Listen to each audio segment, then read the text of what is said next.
Hablamos de que el billete de mayor denominación que hoy tenemos en nuestro país es el de 1.000 pesos. Y claro, decíamos, con los de 100 pesos uno salía con un fajo grandote de plata que eran 10.000 pesos, que lamentablemente no hacemos nada, lo reemplazamos por 10 billetes nada más de 1.000 pesos.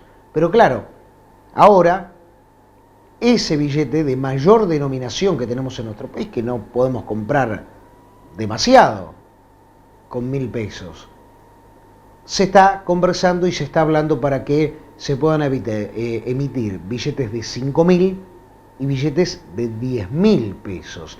Estamos en contacto, como siempre, con el licenciado en Economía, Silvio Cañas. Silvio, primero que nada, buen 2023 y gracias, como siempre, por la predisposición.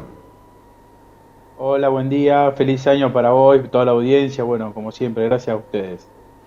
Bueno, Silvio, hablar de impresión de nuevos billetes de mayor denominación habla también de la situación inflacionaria que estamos atravesando.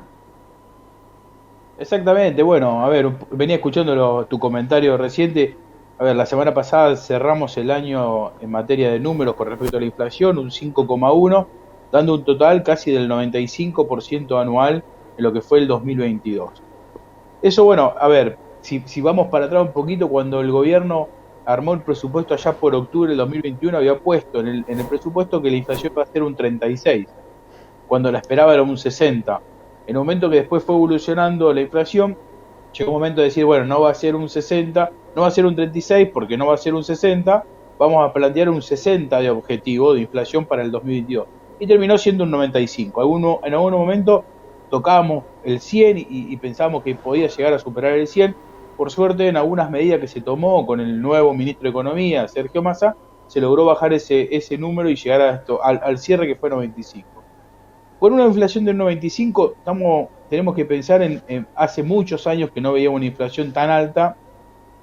Entonces, cuando uno empieza a pensar en esa inflación del 95, en los precios que se fueron aumentando durante todo el año y en promedio, porque siempre decimos, la inflación es un promedio. Digamos. Hay algunos que aumentaron más de un 100 y hay otros que seguramente han aumentado un poco menos del 100, pero en promedio más o menos aumentaron eso, un 95%.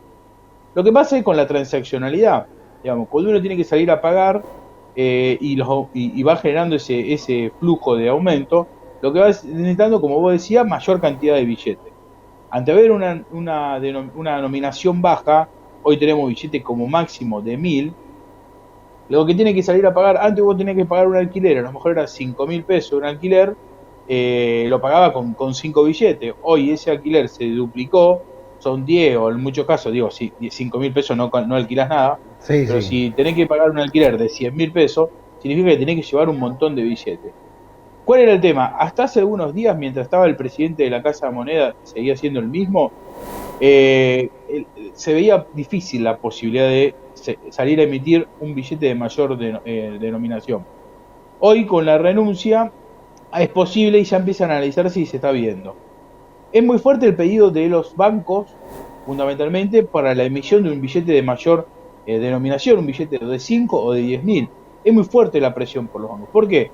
Porque para los bancos el mover tanta cantidad de dinero de billete chico, de 100 pesos, de 500, significa un costo muy alto. Significa un costo muy alto para reponer los cajeros automáticos, un desgaste también de los mismos cajeros automáticos. Piensen que para dar 1.000 pesos tiene que salir 10 veces un billete de 100, solamente una. Hace un tiempo no había billete de 1.000, ahora por suerte el mercado empezó a tener y a encontrar este billete de 1.000. En un momento eran solo billetes de 100 nada más. Entonces, bueno, hay una fuerte presión del sistema financiero para emitir un billete más alto y para que el traslado sea menos costoso. La realidad también es que, por otro lado, el gobierno, emitiendo un billete de mayor denominación, un billete de 5 o de 10, también significaría blanquear la inflación, que ya está blanqueada, sino que Sí. reconocerla ya a través del gobierno. Pero también el gobierno, manteniendo esta baja, obliga a que uno transaccione más a través de la bancarización. Hoy, como te vuelvo a decir, salir a pagar vas a cenar y si son 4 o 5 personas, a lo mejor te gastaste 10.000 pesos y no andás con 10.000 pesos en la billetera. Entonces decís, ¿qué uso? La tarjeta de débito, uso la tarjeta de crédito y ahí significa blanquear la economía y llevarla esa transacción a través del mercado financiero. o las FITs, o lo que sea, pero digo, no tratando de no manejar dinero físico. La realidad que, a ver, el mundo va a la no utilización de dinero físico. El mundo va para ese lado. Si uno ve los guarismos a nivel internacional, la cantidad de billetes físicos que circula en una economía, en los países desarrollados, europeos en muchos casos, es muy baja. Digamos, la gente no anda con billetes, anda con billeteras electrónicas, anda con tarjetas de crédito, de débito, pero maneja muy poco efectivo. Hoy todo se podría pagar con tarjeta. Un transporte público, un peaje, combustible, todo. Al haber una economía tan con un grado de informalidad tan alta como la nuestra, pensemos que algunos hablan de casi un 40% de informabilidad, eso obliga, digamos, innegablemente es a tener un montón de efectivo para poder lubricar esa economía en negro y que no quede evidenciada. Entonces digo, por un lado el gobierno entiende, escucha el reclamo de los bancos, de las financieras y todo el circuito logístico de los manejos de dinero, pero por otro lado dice, yo teniendo un billete chico, logro que se hagan más transacciones por el sistema bancario, que lo blanqueen, que paguen IVA, que paguen ingresos, tributos, que paguen todos los tributos, y a su vez no blanqueo la inflación. Pero bueno, la presión es fuerte. Digo, hasta hace algunos meses era impensado. En una reunión que hubo con el presidente del Banco Central y los presidentes de todos los bancos, se le planteó y el presidente Pese dijo, no están los planes. Estoy hablando no hace 10 años, estoy hablando de hace 3 meses. Sí. No estaban los planes de gobierno. Hoy sí, con la renuncia del presidente de la Cámara, de la Casa de la Moneda, la impresión de ese billete está en la mente. Pensemos también que no depende ni del gobierno ni del Banco Central, sino que depende de la Casa de la Moneda. Es un tercer organismo a la cual el Banco Central le dice, imprimime billete X, con la cara tal, con el número tal.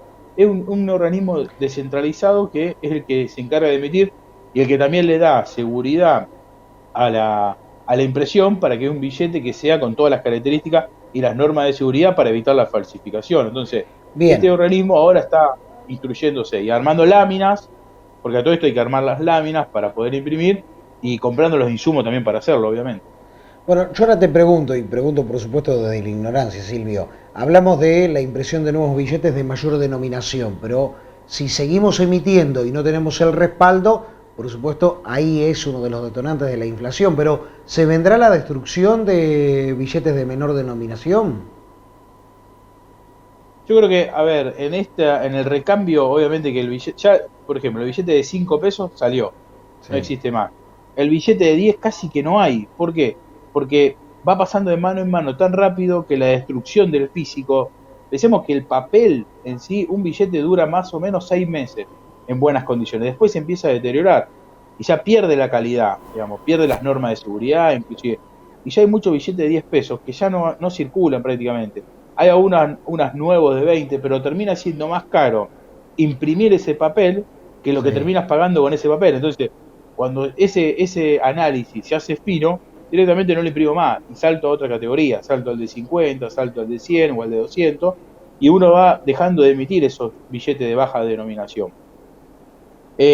Obviamente que atrás de esto, como vos decías, el respaldo y la utilización de ese billete, si seguimos con un nivel de inflación, recién lo decían ustedes, aumentó el combustible, si bien que está pactado ese aumento de combustible, pero atrás de eso empiezan todos los costos, el aumento de los costos de distribución y cómo llega ese producto desde la fábrica hasta tu negocio y desde el negocio hasta tu casa.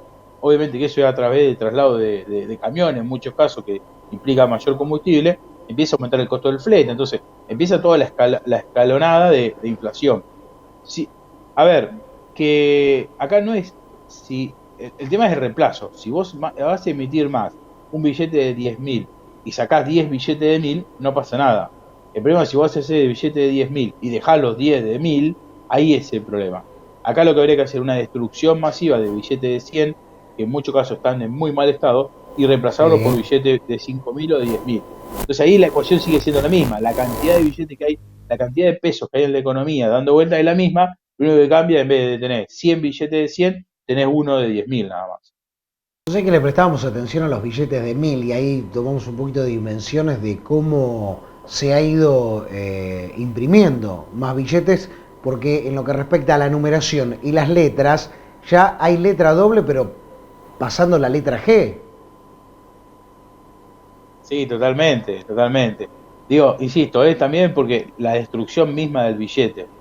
Cuando hay una época inflacionaria también hay un concepto que es la circulación monetaria.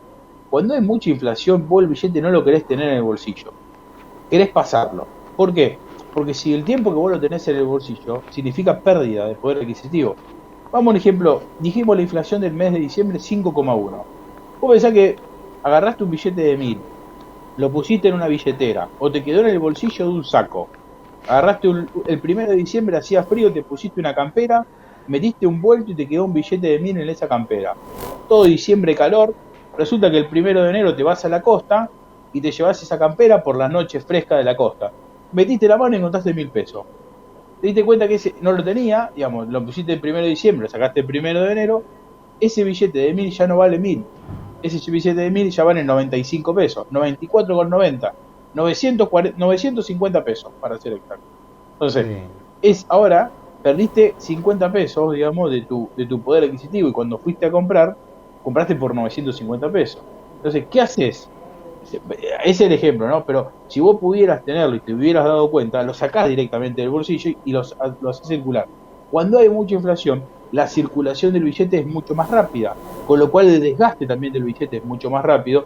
Y ahí digo, no con eso, no quiero justificar al gobierno que No, no, tal puede decir, cual. fíjate los números y las letras en el momento de la impresión, pero sí el billete se gasta mucho más rápido. Entonces, a gastarse más rápido, indiscutiblemente hay que imprimir más billete para reemplazar el viejo. Lo que pasa acá son dos cosas. Están reemplazando billetes viejos, pero también se está haciendo nueva emisión fresca, que eso es lo que preocupa y es lo que genera inflación. Y yo, como decía antes, si vos imprimís un billete de 1000 y destruís 100 billetes de 10, de 100 pesos, no pasa nada, sigue siendo la misma cantidad. El problema Sí. es si vos emitís uno de 10.000 y en vez de romper 100, rompés solo 50, metiste 5.000 pesos más en la economía y eso genera más inflación. En un momento inflacionario, digamos, la circulación de dinero es mucho más alta y acá empieza a jugar un rol, y el último comentario que hago, Sí. puede empezar un rol el Banco Central también. ¿Por qué? Porque están todos mirando qué va a pasar con la tasa de interés. La inflación bajó en realidad, veníamos de ese 7% que veníamos teniendo en los meses de septiembre y octubre, a un 4,9 en noviembre, a un 5,1 en diciembre, bueno, como que bajó un poquito, ¿no? Las tasas estaban muy altas, siguen estando muy altas. Las tasas de interés tan altas de plazo fijo, ¿es para qué? Para que vos no tengas la plata en el bolsillo, no tengas la plata en la economía, sino que la tengas volcada en el sistema financiero y hagas un plazo fijo y ganes dinero con eso. Está fijado para eso. El problema es que del otro lado, los créditos están también muy altos. Si vos tenés una empresa, querés sacar un préstamo para cambiar una maquinaria, querés cambiar un rodado, las tasas están muy altas y se hace muy oneroso para las empresas, para las pymes, para las personas también tomar un préstamo. Entonces, hoy el gobierno también dice, che, se está enfriando la economía por las tasas tan altas y el Banco Central dice, yo no te puedo bajar la tasa de interés porque vos tenés mucho dinero en la economía. Entonces, para lograr yo tratar de combatir la inflación, tengo que seguir manteniendo las tasas tan altas. ¿Qué quiero decir con eso? Hoy se empieza a mirar de nuevo y si logramos en enero tener una inflación cerca al 5%, creo que tal vez el Banco Central pueda empezar a retocar la tasa, pero no va a poder bajar abruptamente de un 75 como hasta hoy a un 70, por ejemplo. No va a poder bajarla porque automáticamente eso va a dólar, puede ir a dólar y también puede ir a precio. Entonces, hasta marzo yo creo que las tasas seguro van a seguir estando altas para eso, para desalentar la fuga al dólar, que no hay dólares, y por otro lado para alentar a que se sigan constituyendo plazos fijos. El último dato, mes de diciembre, récord de plazo fijo. La gente no es que se puso fanática por el peso, sino que se da cuenta que con invirtiendo en peso y en plazo fijo, tiene una tasa muy buena, entonces logra recuperar algo de la inflación. Igual sigue perdiendo con respecto a la inflación anual, pero sigue siendo muy buena la tasa. Ese es el gobierno, eso es lo que quiere el gobierno que haga la gente, que mire el plazo fijo, que mire el plazo fijo en pesos y que invierta en plazo fijo en pesos para lograr evitar la fuga a dólar y la fuga a precio. Silvio, como siempre, muy claro en los conceptos y poniéndonos un poquito más de claridad en todo esto. Muchísimas gracias. A disposición. Silvio Cañas, licenciado en Economía, como siempre trayendo claridad en este tema y hablar por un lado de lo que tiene que ver con los billetes, pero también de la inflación. Y así que para doña Rosa va a perder un poquito, pero saque los pesos del colchón, los tiramos a plazo fijo y con eso al menos ganamos un poquito y no perdemos.